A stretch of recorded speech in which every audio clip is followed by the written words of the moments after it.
अस्सलामुअलैकुम, मैं रज्जो। अज मैं तेन दसा कि वज़न किंज घट करना। मैं तो कर ना सकी कि दसा। जिले भी करन लगती है ना, सब तो पहले तो होंदा कहवा पीना। जिले भी कहवा पीन लगती है तो मैंने तो कहवा सुखान दा ही नहीं। जिले भी शुरू करती है ना, मेरी लत्तां च ना इंज लगदा जोड़ां में ना दर्द शुरू हो गया। मैं तो पी नहीं सकती। दूजी गल है, गर्मियां च बंदा पीन लगे इंज लगदा गर्म बड़ा पानी अग पींदा पिया। बंदा पी नहीं सकता, पता नहीं की गल है। तो दूजी गल है, सारे आखदे एक्सरसाइज करो।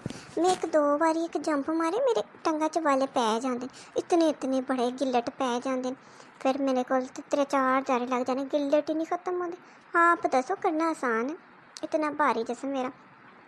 फिर तीजी गल है, सारे आखते हैं कि डाइट करो। डाइट तुसी दसो कि बिरयानी पक्की हो घर च बंदा रह सकता? तुसी आप दसो, इंसाफ करे, बंदा रह सकता? किंज बंदा रवे, तुसी आप दसो। बंदा नहीं रह सकता। मैं तो फिर 1-2 प्लेटां झट कर जाती हैं, होर नहीं मैं इतना खाती। तुसी ना समझे मैं बहुत खाती। ये जो मेरा वजन है ना, बस इंज ही है। बस हवा भरी हुई, हवा हवा होती है ना, हवा शामी तक मेरा वजन सुक्कड़ जाता। मैं ज़्यादा वजन नहीं मेरा, हवा भरी हुई है।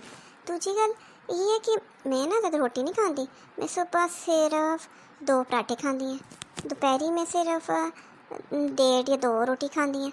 पता है, फिर राती थोड़ी ज़्यादा खानी पड़ती, पूरी रात गुजारनी होती है। नहीं तो राती मेदे नाल भी तो ज्यादती है ना। नहीं तो मैदा पता है तो हदीस भी है कि थोड़े जिसम के भी थोड़े ते हक है। इसलिए आस्ते ना फिर मैं राती थोड़ा ज़्यादा खा लैंदी है, 3 रोटियां खा लैंदी। और मैं ज़्यादा नहीं खाती, सही गल है, मैं नहीं ज़्यादा खाती। तुसी वो वाली डाइट करो जिस विच अंडे खाने होंदे, ज़्यादातर मतलब ये शैवां प्रोटीन आलियां, गोश्त खाना होंदा, ये दालां शालां। हूँ आप दसो, गरीब बंदे हैं तो अंडे भी नहीं पूरे होंदे हैं। मैं रोज़ अंडे खावां तो बच्चे मेरे मूँह दार तक्कन ते लग पैंदे कि अम्मा आप तो अंडे खैंदी हैं, तो सानूं दाल देंदी है। चलो दाल में प्रोटीन होंदा है, लेकिन रोज़ दाल खाई जाती? आप ईमान नाल दस्से, आप ईमान नाल दस्से, दाल खाई जाती है रोज़?